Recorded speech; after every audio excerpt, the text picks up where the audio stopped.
24/7.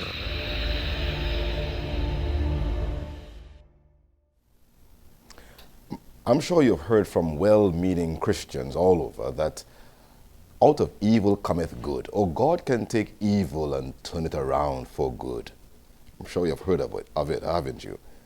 Well, for some well-meaning cynics, they may dismiss this as philosophical jargon that amounts to very little, if anything at all.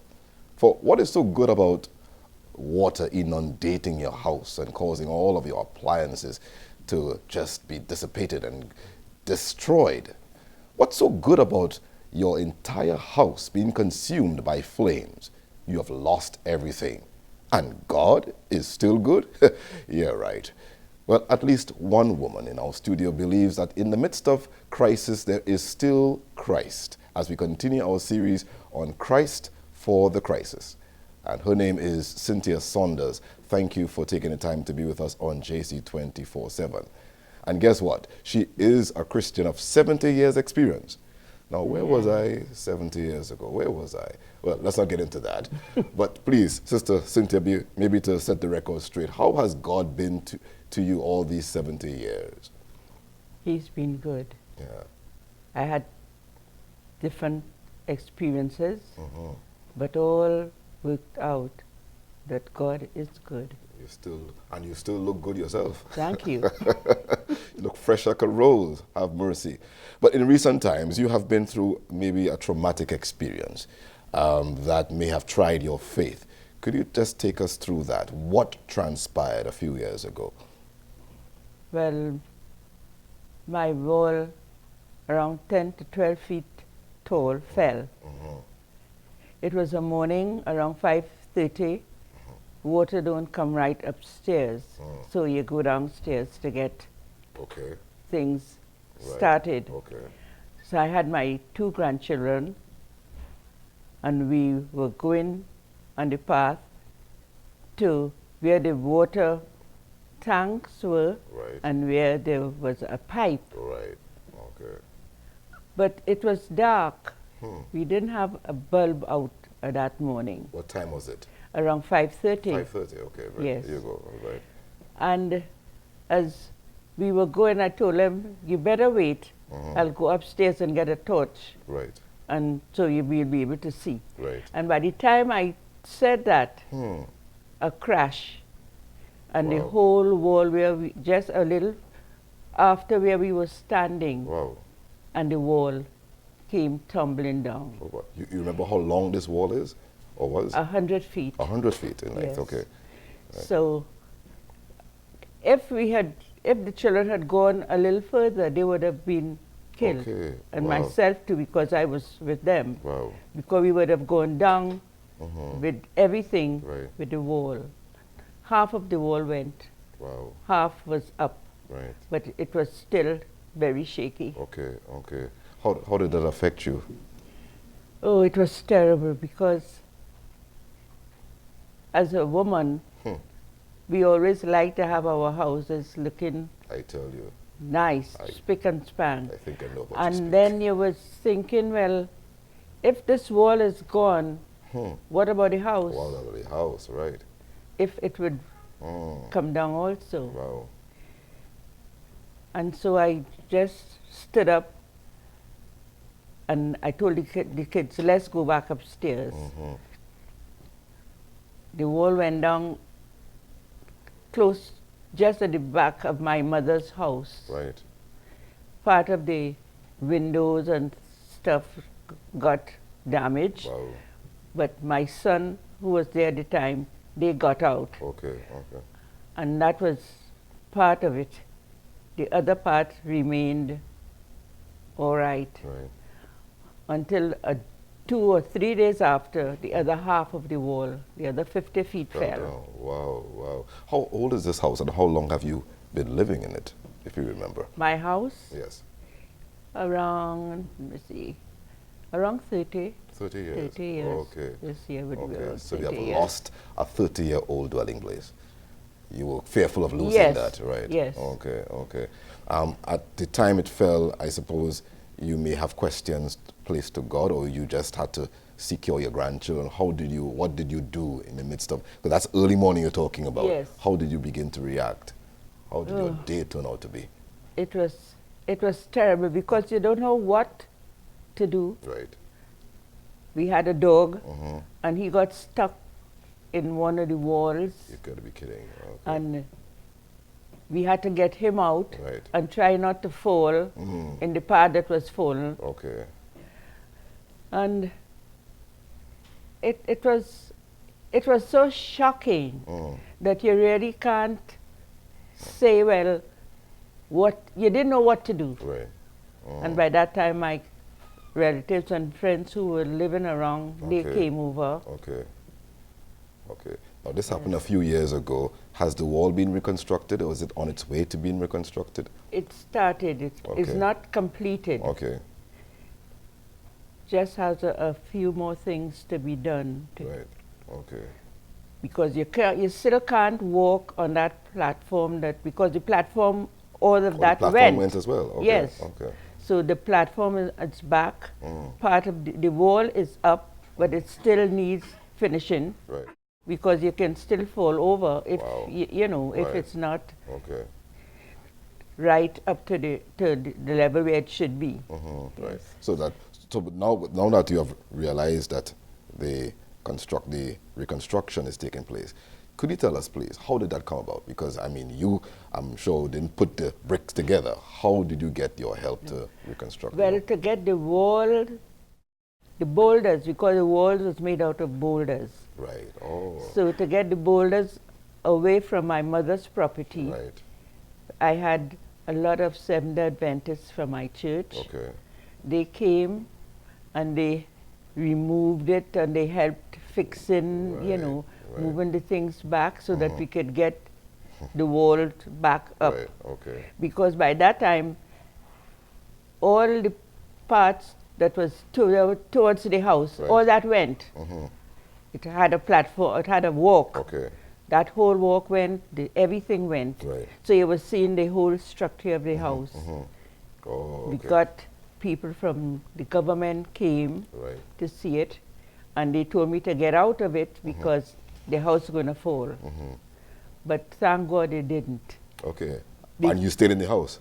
Yes, And you stayed? Okay. because my husband, that platform was boulders. The whole section downstairs was boulders before the house, the other part of the house Right. was done. Okay. The top was done, and then the second part, what was done after, Okay. it was all was boulders at the bottom. Right. So it didn't shift. Oh, I see. I see. The only part that was looking a little funny was the western part, Right. where it didn't go, the walls didn't go deep enough. Deep enough. Okay. But thank God it remained. Let's get real for a moment, because there are lots of people who would have heard of your experience and may have had experiences similar, and they find it difficult to come to terms with the God that they served all of their life, allowing this to happen. Did that ever happen to you? It was so traumatic that you didn't have time to blame God. I didn't have time to blame God.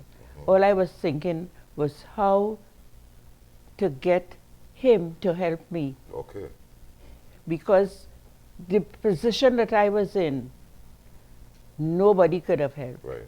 God had to intervene Right. at that time to do Okay. something Right. to help. Right. And even with respect to what you said earlier, because they were going for water by the tap. Yes, yes. And if they had gone there, they might have lost their lives as well. Yes. So you could say that God intervened. God intervened. God was there. Well, that's a very good way of looking at it. You know? Yes. So in the midst of all of that, you still believe that God. I still. You sure about that? I'm sure. What if somebody else is listening to you and saying you just saying that? What would you tell them?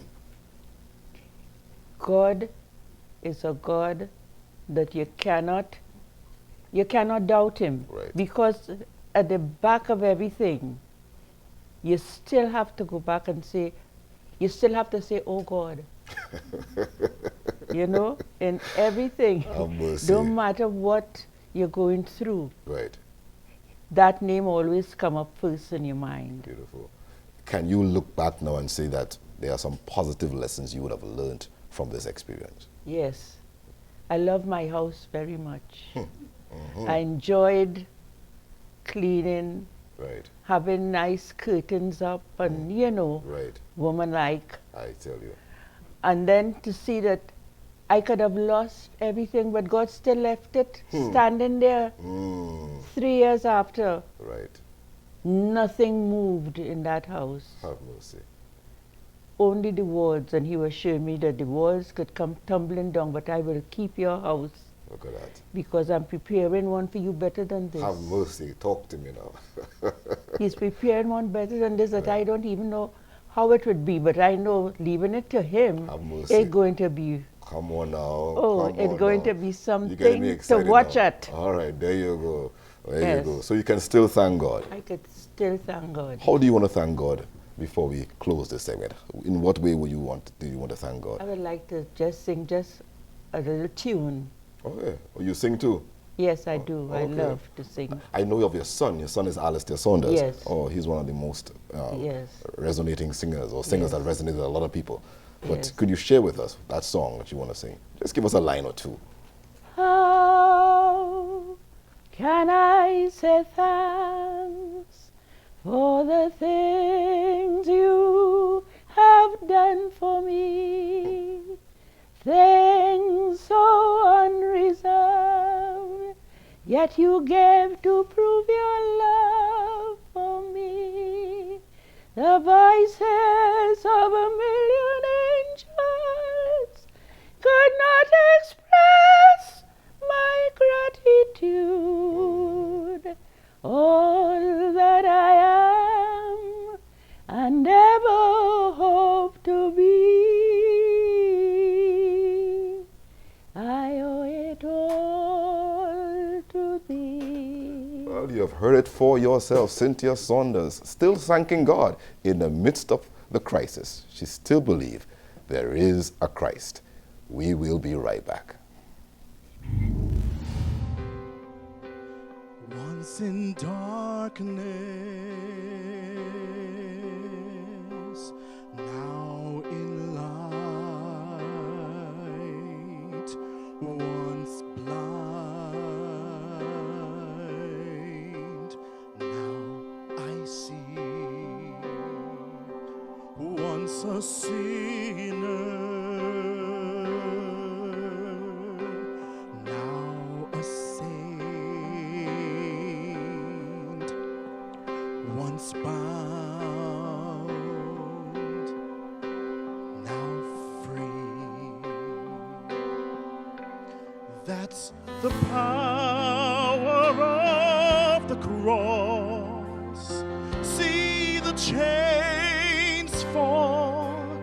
That's the power of the cross. See the chains fall.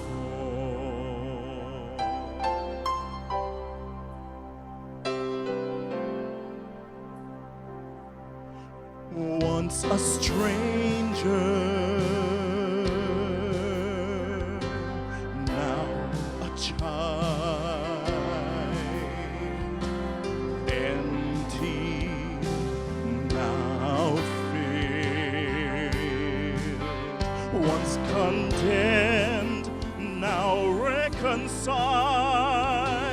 Broken, now healed. That's the power of the cross. See the chains fall. That's the power of the cross. See the chains fall.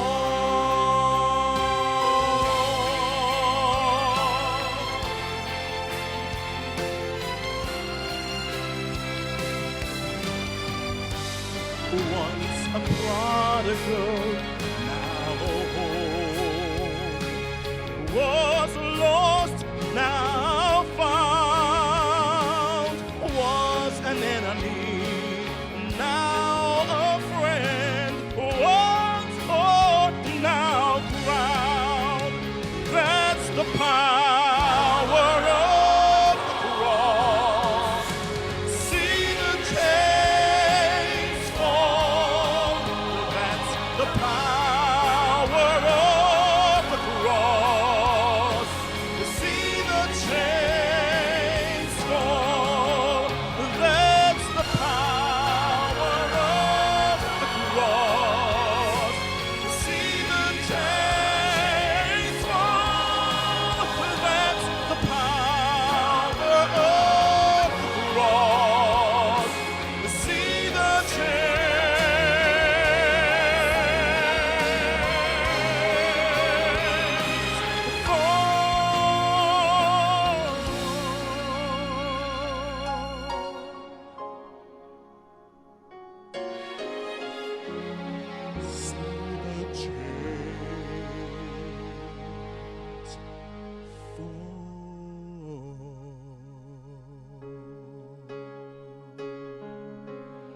Welcome back to Christ for the Crisis. I'm here with Aisha Solange Carr-Noel.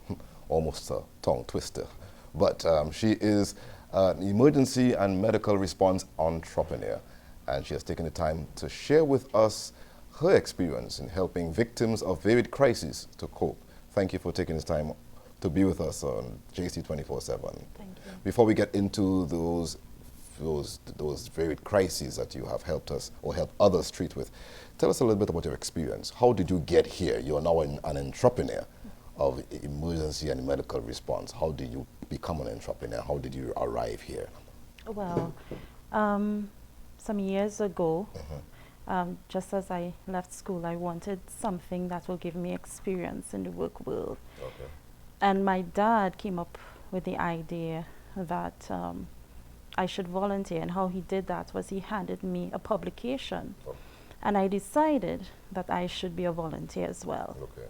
And I went and I applied at the Eric Williams Medical Sciences Complex, and I became a volunteer. Right. And that began my journey to where I am today. That was how long ago are you talking about? I'm talking about since around 1997, 98, okay, yes. Okay, good. And so far it has taken you to varied places outside of Trinidad and Tobago as well? As well, yes. Okay. So let's get into some of these experiences. What are some of the crises or people that you have treated with who were in crisis? In my current position, Right. I have had the opportunity to also work with the Adventist Development Relief Agency, ADRA. ADRA, very good. And through ADRA, I have been able to serve as well as one of the responders Okay. in terms of preparing and as well as providing services, Right. response services to Right. persons in crisis. Right. During my tenure, which I continue to serve, I have seen many people who would have been affected by certain crisis situations, and seeing them in that stage, sometimes you feel helpless. Yes, you're responding, but there's so much you can do, or you Right. have the ability to do. And sometimes you have to rely, and not sometimes, but all the time, you have to rely on God's guidance in terms of what to do, especially what to say, Right. because you can say the wrong thing. And these persons who are in crisis, sometimes they don't really want to hear about God at that point in time. Right? And sometimes it's just being that Christ-like person reaching out to that individual is what is important at that time. Which in fact is another way of being like Christ, or speaking Of course. about Christ, just being like him and reaching out to them. Yes. One situation stood out to me. Some years ago, we responded to the Digger Martin floods. And there was a family in the middle of the night. They heard the water coming. Wow. And the water came in, and one of the girls, she had some puppies. And because the front part of the house was burglar proofed, as the water rose, I'm afraid to hear this. the puppy was trying to swim in the water, and they got up in the night with swimming in water. Basically, their beds were in water, and they didn't know what to do. It was dark, and they didn't know where to go and what to do. But her first thought were her puppies, trying to save her puppies. Thankfully, the burglar proofing had kept the puppy inside. Okay, thank you for that. Inside. But the fright of it all, they had to stand on tables and so on. And right where their house was, when the waters came down, was where they found one of the missing bodies that went with the water. Whoa. So the condition of that family, the kids, the parents, it was really sorrowful. This is what time you're talking about, in the night? I can't remember exactly the time, but it was nighttime. It was nighttime. All right. So you can understand that with water coming down, you're talking about electricity not being there, so you cannot see anything. And the water's rising and they're scrambling to get to safety. And on the opposite side of where the water was coming down as a house, that the families in there, they were on the bottom floor, and the water kept rising, and they were screaming for help. Now, they needed to get out, because if they didn't get out, they would have drowned, and someone heard them. And I believe it was from the top floor they were able to be rescued from the bottom floor.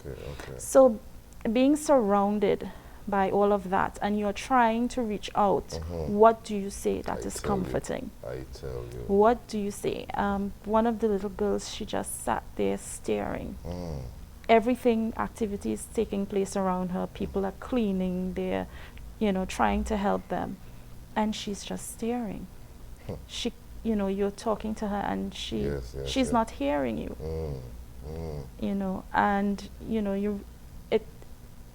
you can see through her eyes how it affected her.